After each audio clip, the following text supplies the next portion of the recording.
ဒီရောက်ပြီဆိုတော့ဒူးရင်းဒီဆွဲမယ်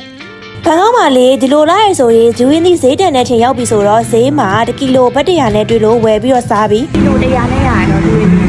ထိုင်းမှာလေဒီလိုမျိုးကားနဲ့လာရောက်တဲ့တဲ့ရှိကနေဒူးရင်းဒီကိုစိတ်ကြိုက်ခွဲပြီးတော့ချက်ချင်းစားကြည့်ရတာကအရသာရှိဆုံးပဲ အများကြီးရတယ်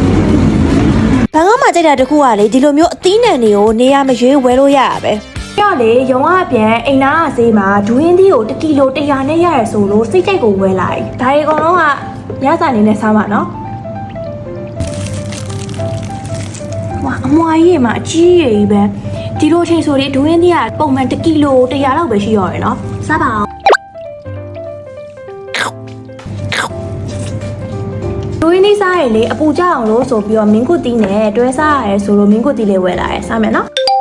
စားမယ်